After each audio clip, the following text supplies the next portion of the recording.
right, welcome back, folks, to the Power of Space. I am here with Mr. Mike Brown, a fellow Coloradoan, a man that just makes me smile. I had just had the beautiful experience with him, Brave Coach Ireland, last month, and this is how we sort of came to know each other. And Mike, you are someone in my life that shows up very authentically. And I hold a high standard for that because it's part of the way that I want to show up and help people show up in the world. And so I honor you for that. I also love telling my friends and family that I have a buddy named that I call Iron Man. And we can talk a little bit about that. I figured it would give you at least a chuckle, but from the way that you designed your environment, which I want to talk about, from the way that you show up, from the Halloween photo you showed me, like you are my Iron Man, if nothing else. So thank you for being that. Thank you for being here. How would you like to introduce yourself? Man, I don't know if I can do a better job than that. That's hands down the best podcast introduction I've ever had the pleasure of hearing about myself. So, yeah, I am. Man, I do love kind of the Tony Stark through thread. I mean, so I used to fly jets in the Navy. After I got out in 2012, I founded and subsequently sold an oil and gas investment firm. I sold that in 2019. Prior to selling, I started angel investing and mentoring. And then when I sold, I decided to make business coaching my full-time gig. And so I've coached and mentored, dozens of entrepreneurs at this point and found deep joy in that. And since have invested in a few more things, bought and sold an e-commerce company. But now I am back to coaching full-time. And the area that I focus on is wealth, and specifically helping people understand their relationship to money. So if you had to describe me in one sentence, that's what I do now. Yes, Unbreakable Wealth, correct? Yeah, correct. That's the name of the retreat and the brand that I am building. Let's get into that then. So that is a strong word to me. Unbreakable. What does it mean to you? Yeah, the selection of that word was very intentional because when I think about wealth, it really comes back to how am I sleeping at night? I believe that our wealth should serve us. And ultimately, there's only one non-renewable resource, and that is time. Everything else we can go out and create more of, including money. So ultimately, my money should serve as a tool for how I spend my time. Mm-hmm. And in my journey, you can tell I've invested a lot. I've had a lot of success. I've also had a lot of failures, and I was on this train of kind of being rich and broke over and over and over, and we can dive into that further. But when I think about unbreakable, it means that I can go to bed at night and I am protected from all angles. That no matter what happens in the stock market, in the economy, whatever, or even if something happens to me, my family and my legacy are completely protected. And that to me is ultimate freedom. Yeah, that lands, dude. That lands immensely in valuing our time as like the ultimate measurement of freedom, of stability, even as you say, like unbreakable. That's so big to me. I have another friend that we had a little bit of discussion around this, and I just think it's cool to emphasize for people that there can be an endless pursuit of financial wealth, whereas like the people that I really look up to are in complete ownership of their time. So in some way, they have a different relationship with money than people I've seen who perhaps have a ton of financial success, but have no time. Yeah, absolutely. And it's not their fault. We've been told from a very young age that more is better, work hard and you'll be successful. There's a lot of myths that we have around wealth in Western society that are actually doing us more harm than good. And so if we take one, for example, work hard and you'll be successful. I knew a guy that sold his company. It's a very well-known company that everybody would know for $300 million. And we were having a conversation after he sold, and he was priding himself on the fact that he was still going to work every day. And I asked him why he was doing that. And he was like, oh, well, I got to show my kids you can't be lazy. Hmm. And I'm like, man, that like you've done everything right. You've knocked it out of the park. You have achieved the ultimate American dream. And here you are bound to your desk, going and spending 8 hours a day at a company that you've already sold to show your kids not to be lazy. And I'm thinking like, man, if I sell my company for $300 million, I want to show my kids that I can spend all the time with them I possibly can. Right. So it's just kind of unwinding some of these deep-seated beliefs that we hold sacred in our society, and realizing maybe they're not actually serving us. Totally. Yep. Totally. So it brings us to a different or a similar related topic that I wanted to explore with you, which is achievement. In my time being with you, as I see you smile, I know that you hold space for achievement, as do I. And it's been something that I've wrestled and danced with and played with. I'm using all different types of adjectives intentionally for several years now. In other words, my relationship with achievement now is very different than it was 5 years ago, 10 years ago, 15 years ago. And some of what you were sharing has this undercurrent of like, we have this conditioning, the work hard, play hard, and I've unpacked some of that with how it's been passed down and how I observed it in childhood. But I'm very curious about your relationship with that. And maybe that lends into a bit about your story, which is fascinating, at least the part that I know so far. Yeah, thank you. This is definitely a topic that has been very present in my life for a long time, and as you alluded to, my relationship with what that means to me has certainly changed and evolved over the years. And I definitely think it's worth talking about because, again, we are kind of conditioned with these societal stories that a lot of us never even have the opportunity or the space to question, and all of a sudden we wake up in 30, 40, 50 years and realize that a lot of our choices were never even our own in the first place. And so that's kind of what I'm exploring around this. So for me, I have to tell part of my story to give context, which is, I grew up in Midland, Texas, which becomes important later, which is the oil and gas capital of the U.S.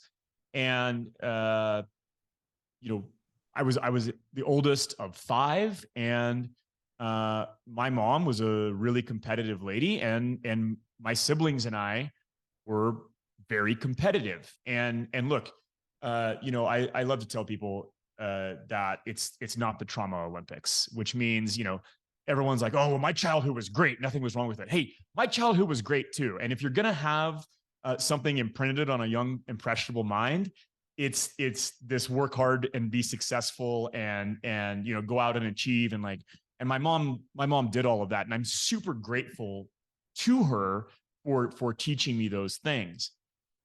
But as a child, I kind of developed this idea that achievement equals love, meaning the more that I do well in school, the more I do well in athletics, the more external accolades that I garner, that creates worth.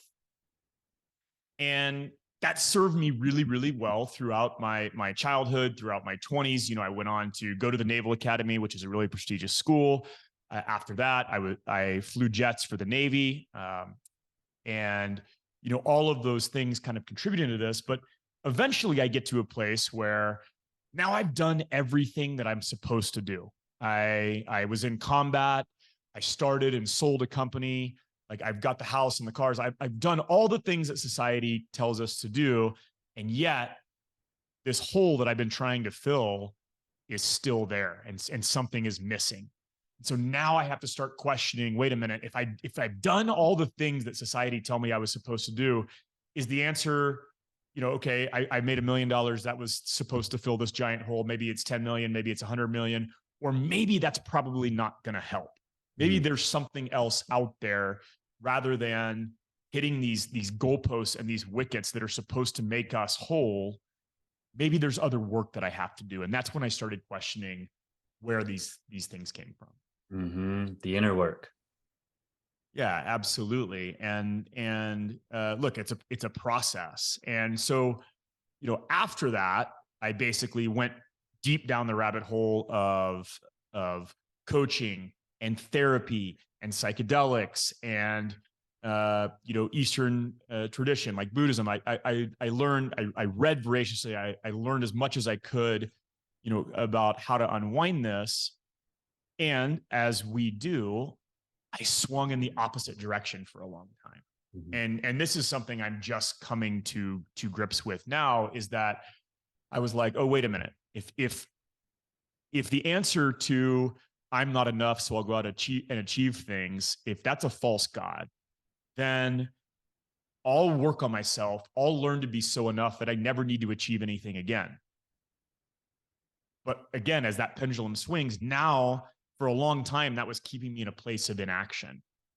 And so just recently, I've come back to center and said, hey, I realize that going out and building something or achieving things isn't going to make me a whole person. I'm already whole, and I'm good with that.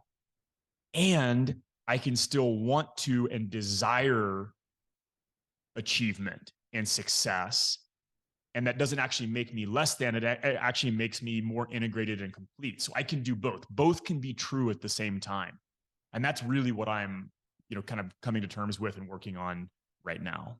That's cool. Okay. So yeah. So holding space for both the achievement oriented, the driven piece that does light you up in ways, and then the whole I can rest. I can be lazy. Fuck it. Who cares if that's what people call it? I'm going to be lazy, ride my mountain bike, right? That's some of the stuff you share with me, which is real. It's like, and being able to balance these because is so important, because that I can empathize with this in a similar journey, that almost wildly similar, that at one point it was such hard conditioning and I didn't even realize what was happening. And then I got to a place where I was like, fuck this. I don't even want to deal with this. I'm just going to sit around and do whatever I want. I used to wear that badge. I do whatever I want. And I still value the freedom, but saying that had its own like complete other like anti-achievement, which wasn't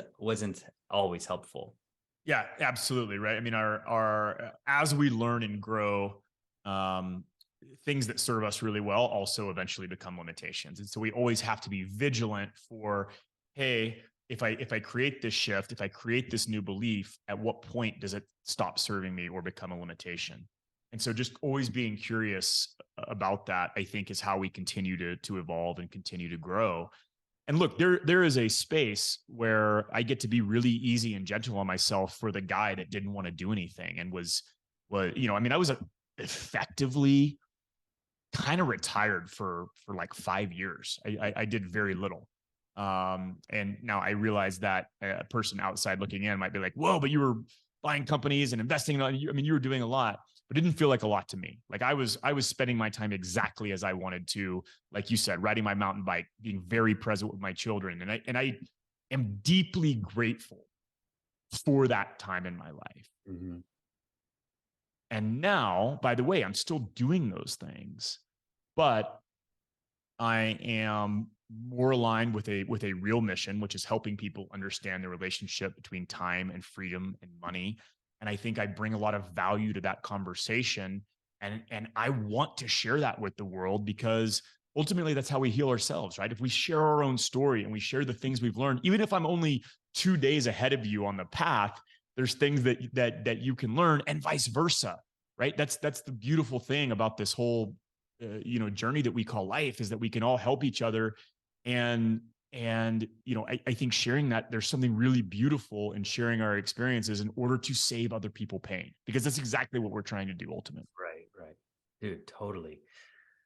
Yes. So one other thing that I want to acknowledge to kind of wrap this big thought is knowing what you know now.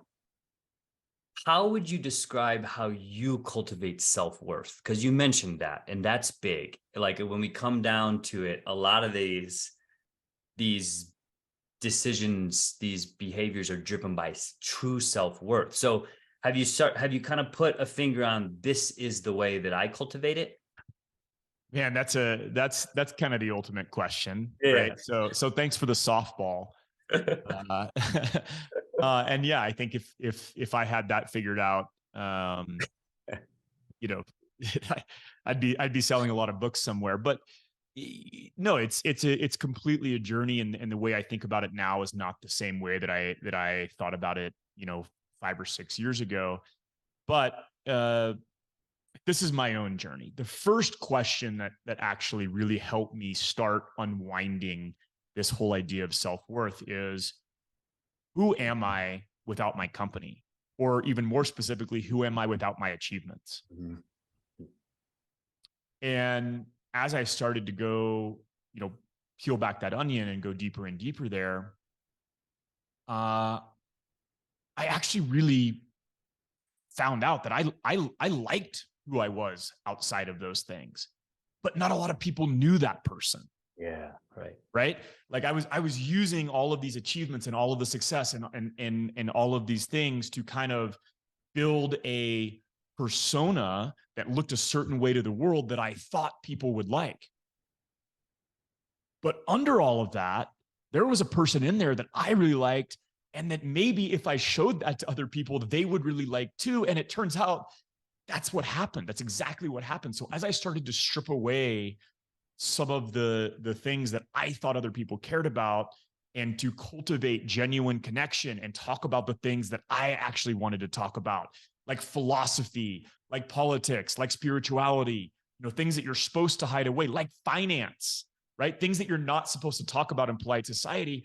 I realized, like, oh man, like I have really cool insights here. Other people, I can learn from their insights. And like, these are the things I like engaging in. And that's really who I am, not all of this external, success and things that I've cultivated and put out to the world. Yeah, man, I feel that. I feel how real that was for you. So thank you for being vulnerable. I also have felt that in your presence. Like when I'm with you, just to reflect back the time I've had with you, I'm like, my internal narrative is like, Mike is saying exactly what he wants to say and not holding back. And I say that in a way to try to compliment you, where I have a lot of discussions with humans that hold things back. And I even had one with my wife this morning, which is beautiful. And it related to our dog passing, which is a whole different story. But I'm just honoring that you don't really hold things back, at least in my presence. And perhaps it's because I feel it's easy to be with you, and maybe we're creating a friendship, which is just fun to be with. Because I'm like, I'm learning from him. I feel like he's being exactly who he wants to be right now. From the way that you educated me on wine to the amazing story you had about your old fighter pilot days, like just the recent time we had, I was like, that was fun, that was real. And I love that you're willing to explore that, because most people aren't. That's where the fear drops in. That's where the self-worth, self-sabotage drops in, at least from my experience, is people like, oh shit, how do I need to be for these people to like me? And now you're just doing a dance, you're doing a performance, which is exhausting for me. Exhausting, man. That's such a great word to describe it. And I didn't know how exhausted I was back in those days.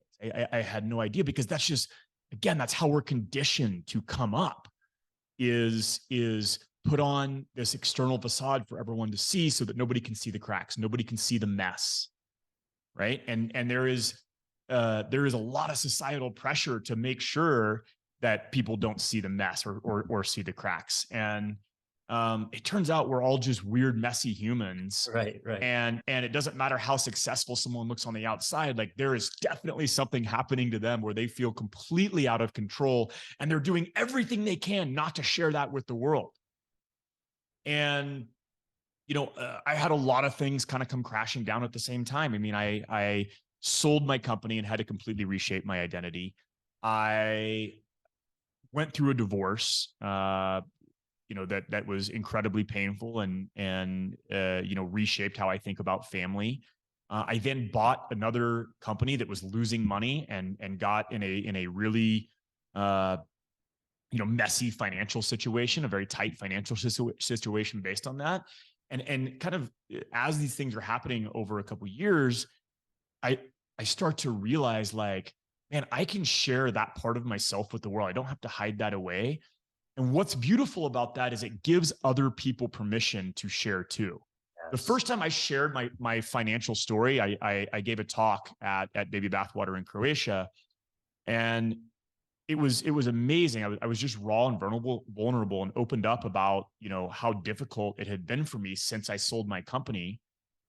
And like 25 people lined up afterward, and they were like, "Oh my God, me too!" Like, you wouldn't believe the financial stress I'm under, and no one knows because I present this facade to the outside. And man, if I can just help people open up about that stress and realize that it's okay to share. And by the way, we're all in this together. And almost every entrepreneur I know is actually broken, scared somewhere behind the scenes. Like, if I can help that conversation come into the light, like, that is what I'm here to do. Mm, yeah, that's real. Yep. That is so real.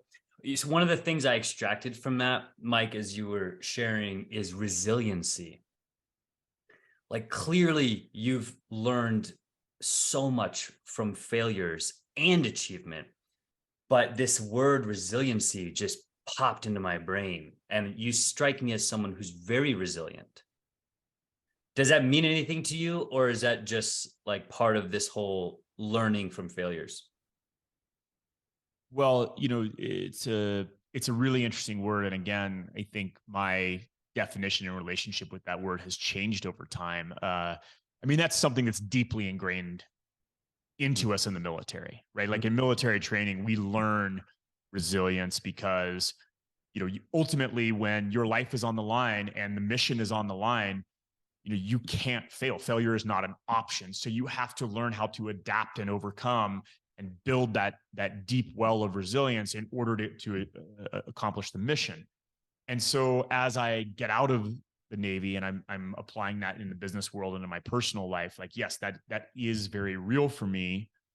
But the difference is that actually, business and relationships are not combat, and there is room for failure, and we get to grow and Mm, learn and evolve based on that. And so, I think that, um, you know, the me of 5, 6, 7, 8 years ago, there's a certain arrogance to someone who's never truly failed. mhm. And now that I've kind of gone through this mess and I've come back stronger, and I've thought deeply, and I felt the emotion of what failure actually feels like, there is a new humility that gets to arise that just isn't possible with someone that's never failed at anything. And so, I'm deeply grateful for all of those situations, because ultimately I come back better. Like, I mean, I lost $1 million on this e-commerce company that I bought. And it was extremely painful going through that. I lost my freedom of time. I lost, I lost a lot of sense of who I thought I was. And yet, as I come out the other side of that, I am so grateful for that experience, because it taught me so much more than a lot of my successes. Right. But, at the same time, you can't rush that gratitude. And I think that's a thing that we tend to do is when we're in a really bad situation, we go, oh yeah, yeah, yeah, yeah. But I'm grateful for this situation because I'm learning so much. And like, I was not grateful for that during Right. while I'm going through it. Yeah. Right. And we tend to intellectually know that that's the right answer, is Yep. to find gratitude in our hardship. But I had to feel the pain. I had to feel the anger. I had to feel the disappointment. I had to feel the sense of loss. And then on the backside, now, as I'm healing from that and I'm growing and I'm learning, I can go, okay, yeah, now I'm grateful for that situation. But you can't rush that gratitude. I love that. That is so important because yeah, you're like when you're in it, and it has the different emotions, the sensations, the learning, which might not be evident. In fact, I like how you use several times the word pain, like it's painful. But then later, when you can sort of like let the emotion go for a bit and be with what just happened, oh gosh, there's so much insight in that, man. Thank you. Thank you for sharing that. Because yeah, this has actually happened recently for me, where I've not only have I been very in tune with my emotions because I've invested heavily the last few years, but I've also been in it in very triggered states, and even asked in the moment, like, "Oh, what is this teaching me?" And it's not always clear. But a few days later, to your point, it becomes very clear, like, "Oh, that's what that was." Yeah.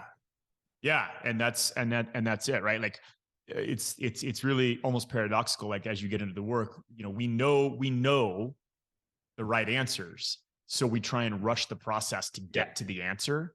Yeah. And sometimes it's not about getting to the answer. Sometimes it's just feeling, sitting in that emotion, sitting in that pain and just feeling it and trusting that whatever we're supposed to learn from that will come and will be clear later, but it doesn't have to be in the moment.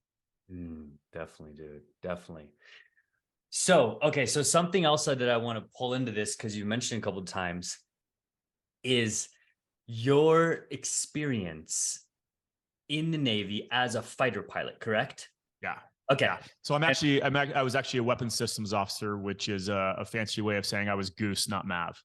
Ah, so what I was just gonna tee up before giving you some space here is that while we were hanging out in Ireland and you're sharing these incredible stories, I was like, huh, I don't actually know that much about what a fighter pilot does. And then on my way home, I watched the newer Top Gun and I was like, oh shit, this is fascinating. And so for others who may not be as educated like myself on like not only what a fighter pilot does, because you also shared some beautiful things in discussion around like knowing or sort of your limits for, I would say, adventure, thrill, and then seeing how that has risen in, Mm. and you kind of have this higher ceiling than most people, at least I would argue that. And so I would love to hear a little bit about like not only like what does it require to be a fighter pilot, because it is not a simple thing now that I understand it better, or not an easy thing, I would say. And then also just things that it taught you that you may have not shared here as has been part of your journey.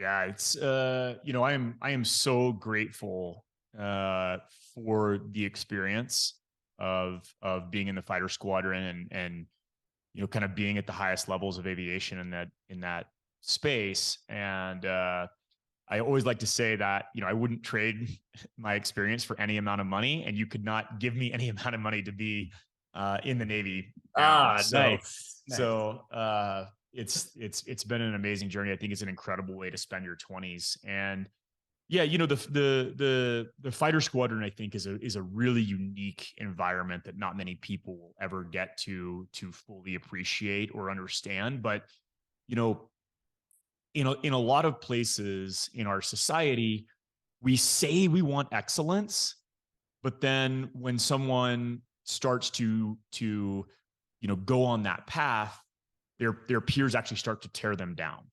Yeah. And when I got to the fighter squadron, so first of all, yes, it's very difficult. Only a small amount of people that go into aviation within our military actually get into the jet pipeline, and so even getting there in the first place is fairly difficult, and you have to do really well in flight school. And then the training before you ever get to your squadron is also very difficult, and requires a lot of dedication. But once I stepped foot in the fighter squadron, like I realized this is a place for maybe the first time in my life that I can truly thrive. I can truly be myself, and they are asking me to live up to my highest potential. And not only am I not going to be denigrated for that, I'm going to be celebrated for that.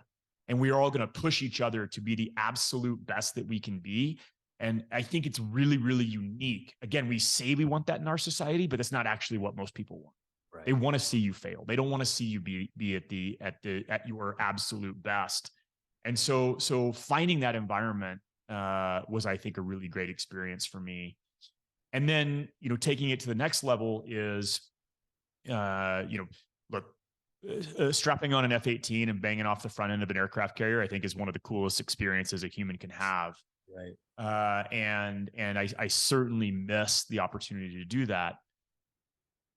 And I think combat is also one of the most sacred experiences a human can be subjected to.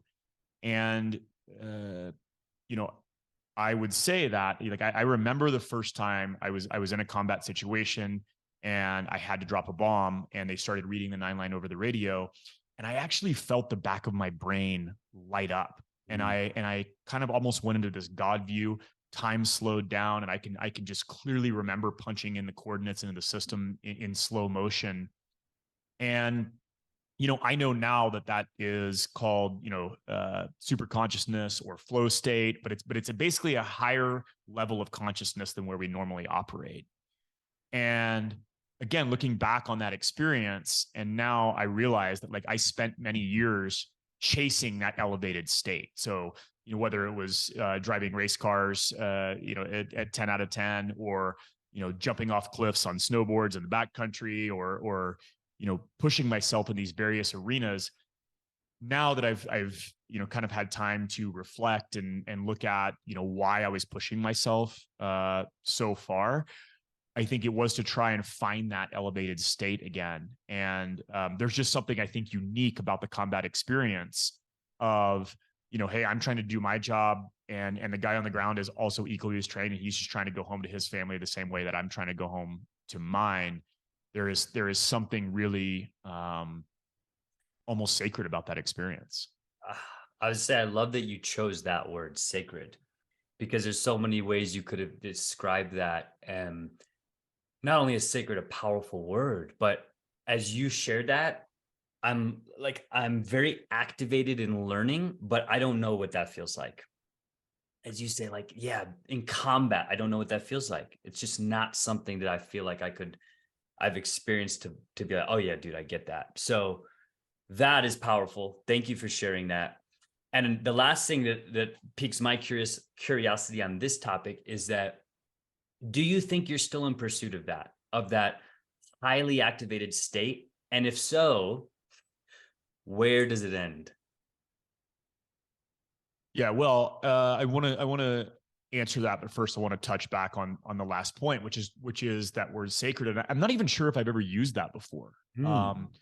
But as I think about it, what that is an honoring of all of the individuals involved. Because what happens when we go to wars is it's these massive entities, it's governments, right, clashing up against each other. And ultimately, when I think down to the individual level, like I said, like, that guy's just trying to go home to his family, and he's fighting for what he believes in versus me. It doesn't necessarily make him inherently evil. Now, I don't want to get into the politics of the Middle East, or, do I think there are inherently evil people that were perpetrating some awful, war crimes there? Yeah, absolutely. Right. That's kind of a separate situation, but Sure. just, kind of the random guy that's in Iraq fighting for his side, I have to believe is probably not that much different from me. So Mhm. that's why I kind of used that word choice. But as far as chasing the elevated consciousness state, yeah, it's uh, that's evolved too. Like, what I'm trying to do now, rather than chase, which is a word with its own energy, is, of course I want to get back and feel those elevated flow states, but I can do that in a way that is honoring to my body and honoring to my family, rather than pushing myself beyond the limit, trying to feel. I can actually just cultivate feeling within myself, and now I don't have to push myself to the same extreme. And so I still love snowboarding and surfing and driving race cars, but I'm not doing it with the same maybe amount of recklessness or pushing the envelope. Is I can actually recognize what I'm doing here, and keep a better handle on what is safe, what versus unsafe, what's pushing the envelope versus not, and still recognize that, hey, I'm probably not going to hit this elevated like state the same way I did in combat, and that's actually okay. And then, I found other tools other than just adrenaline sports. So, meditation, and psychedelics can both be a really reliable way to hit some of those similar states. And so those have been really important in helping me to integrate those experiences as well. So I've got a lot of tools in the toolbox. I think that we ultimately all, want to, once you've kind of tasted that type of consciousness, I think that we all have a desire to try and get back there. And I think it causes a lot of problems for veterans in our society. I think, again, not trying to dishonor what real PTSD is. I think a lot of people do have post-traumatic stress, but I think what a lot of that is lumped in with post-traumatic stress is actually just trying to chase these elevated combat states, right? And it's not exactly the same thing. And we don't really address that or talk about those flow states and really how addicting they can be if we're not aware of that's the path that we're going down. That's real. Yes. That is real, man. Thank you for that. It pokes on, or it segues into the very last topic that I had, which is a common theme on this podcast around realizing personal transformation. Your story and everything you shared today already lends to that. And so I suppose the question I would have for you is, how do you want to help others realize that? Is it a byproduct of, clearly there's a relationship to unbreakable wealth, but now you just introduced this really beautiful, hey, I know there's people who've experienced combat and have experienced some of these really, really traumatic things. So as you think about everything that you've experienced and all the gifts that you bring, what does that mean to you? Like, how do you want to facilitate transformation? Well, I think it's back to the original kind of conversation that we had here, was to just showing up as authentically me as I possibly can be, and sharing my mess and sharing my journey with the world. And yeah, right now I've chosen to kind of focus on this wealth place because it's kind of the Venn diagram of two things that I have a lot of knowledge around, which is one, investing, and then two is personal transformation. If I can kind of marry those two things, I feel like I have a lot to contribute in that arena. But supporting veterans has always been near and dear to my heart. From in my very early investing days, I was investing solely in veteran-owned companies or veteran-led companies because that's where I felt like the biggest difference I could make was I've donated to a lot of veterans-focused charities and still continue to do that. So, I recently was invited to speak at Rice University at the Veteran Business Battle. And, I'm always going to continue to show up and do things like that because that's a population I care about. But, I think one of the most beautiful things that I've learned in the last few years is like, there doesn't have to be a linear path. I don't have to say, oh, I'm the wealth guy now and I only get to talk about this, or I'm the veteran guy and I only get to talk about this. Like, I just show up and talk about things that are interesting to me and that I'm curious about and that I'm learning. And by the way, like I always love to make sure people understand it. Like, I'm on this path too. I am not a guru. I'm not complete. I have not figured it all out by any means. Like, and that's the really fun part, is that like I can share something on this podcast that I learned yesterday and it still might be able to help somebody that's listening. Right. And so, I think that's the really beautiful thing here, is that just by showing up authentically and in realizing that like, hey, I don't have everything figured out, but I know some stuff and I've learned a lot of stuff the hard way. And if I can keep people from having to experience that same pain and learn everything the hard way, I tell people all the time that like my goal is to stop having to learn everything the hard way. That would be really great, to just like learn from people's mistakes rather than having to go through it myself. And so that's really what I'm trying to do here, man. It's just like, hey, okay, now that I realize I have something important to say, how do I cultivate that voice and how do I share it with as many people as possible? And that's what I'm working on now, is like, how do I amplify the things that I can help people with? Because ultimately I think that like when you talk about deriving self-worth, like there's nothing I think that drives it easier and more quickly than showing up and helping others. Agreed. And I see you. I see you, man. So not only did I feel it, I see you. I saw you light up as you were describing that. I saw it in Ireland. So, man, thank you. Thank you for bringing that energy. That is a gift. I have a few fun questions to wrap up, but anything left unsaid? Anything around that you feel needs to tie this up? No, I mean, I always love these conversations because they don't go exactly how I think they're going to go, and I think there's something beautiful in that. So I'm a fan of your podcast. I love the way you lead the conversation, and I love the way that you ask really thoughtful and maybe different questions than a lot of other people do. And so I think we'll just put a pin in it and leave it there, because I think what emerged was really cool and not stuff that are on my standard talking points. So thank you for leading and fostering a really cool conversation. Dude, thank you. I appreciate that. I received that. And I will say that being with you is easy for me, because you stimulate me, you make me laugh.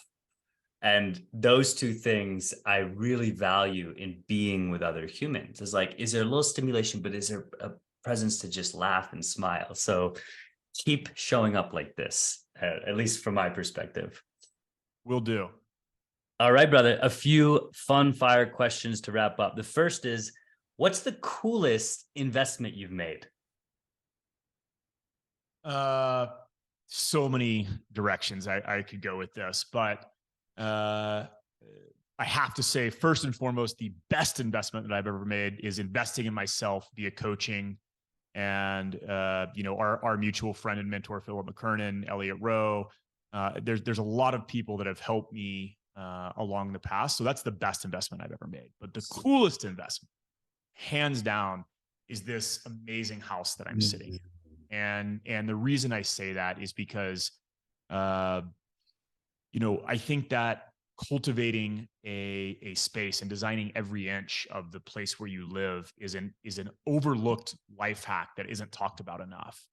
And it's been incredible for me for multiple reasons. Number one is because just the feeling of waking up in a space that I designed every detail.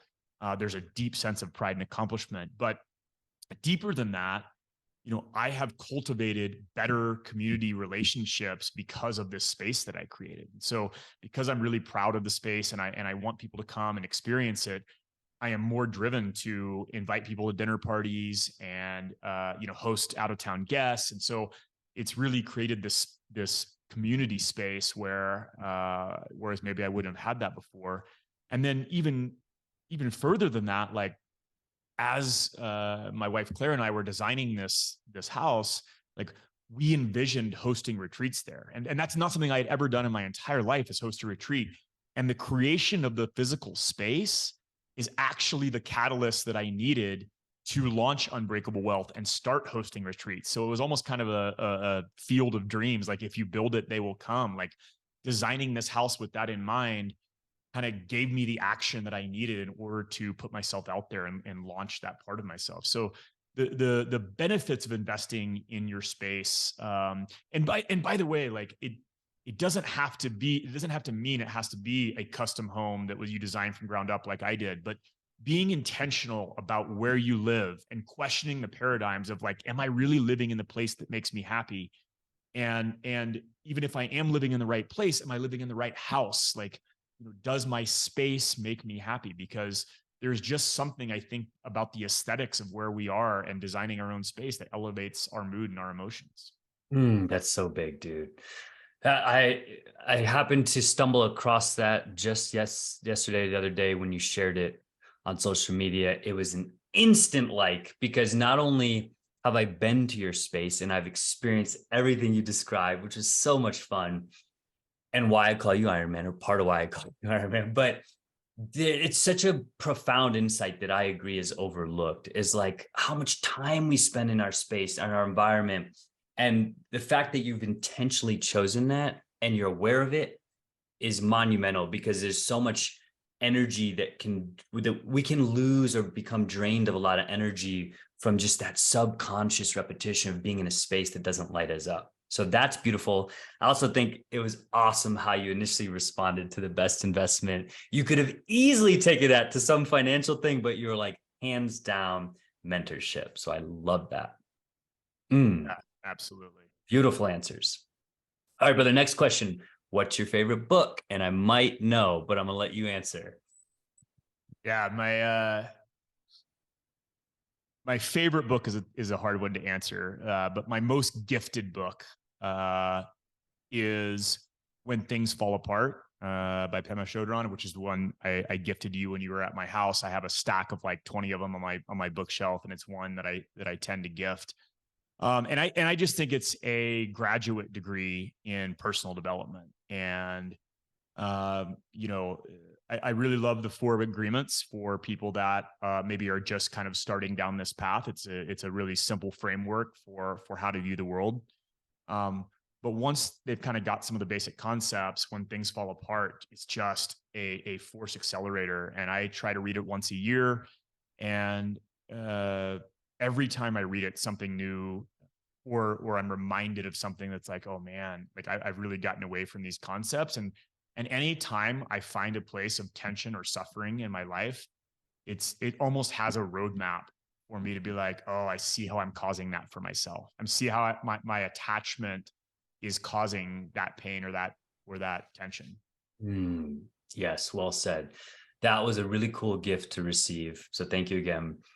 And that was the type of book that I read slowly because I was like, oh. And so I'm grateful to have received that in a phase where it spoke to me. To your point, I don't think that book will speak to you if you're early in your journey because it's written in such a beautiful but concise way where you almost have to have a relationship with failure. And this is me projecting, of course, but I love that book. So thank you for that. And anyone who's curious around this conversation, I think will get immense value from that book. Yeah, absolutely. All right. Last question, brother. What's one of your fondest childhood memories? Uh, I think one of the coolest things I got to do when I was young is my grandparents had a motorhome, and they took me and my siblings to on multiple like 6 week long road trips when I was young. So we went to Alaska twice. I've been to every province in Canada, which most Canadians have not even been to, including like Northwest Territories and some really remote places in the Yukon. And one memory really specifically sticks out, and this I think is highlights the achievement equals love. But we were fishing in Northwest Territories, and my uncles were on the trip at this point. And there was one day where I caught 11 northern pike, and they're all, northern pike is a really big fish, and nobody else was having any luck. And I remember kind of how frustrated my uncles were getting. And I'm like 10 at this time, and I'm just reeling them in. And so I think that probably says a lot about the early part of this conversation, but it was just such a cool day. And now, looking back, I think I realize, that wasn't a lake next to my house. There was a lot that had to happen for me to get there and be in that situation. And I'm just deeply grateful for creating that opportunity for us when we were young, because I saw a lot of things that a lot of other kids haven't. That is cool, man. That's special. I can see you fishing at 10 years old. And you also sparked a little nostalgia where I had a similar thing happen when I was probably about the same, right around 10, fishing here in Colorado with my grandpa and my dad and my brother. And this was when we were living in St. Louis. So it's funny how this is quite serendipitous that you shared that. And same thing, dude. We were just reeling in the trout, and my grandfather, who wasn't a man of much emotion, very quiet, stoic man, but I could just sense. I was like, Dad, why is Grandpa angry? It's like his grandkids are just reeling in these trout, and he's over there supposed to be the expert fisherman. So, oh, thank you for that nostalgia, man. That's funny. Yep. It's uh yeah, it's good. What a beautiful memory. All right, brother. This has been a pleasure. It's been a gift. It's been a treat. I'll be excited to share this convo, and I'm excited for future experiences with you. So thank you one final time for being here and creating space for this, Mike. Man, thank you so much for having me. Like I said, I really appreciate how you shape and lead conversations, and the curiosity, the genuine curiosity that you bring. I don't think there are enough curious people in this world. So I thank you for the way you show up. Mm. Thank you, brother. All right.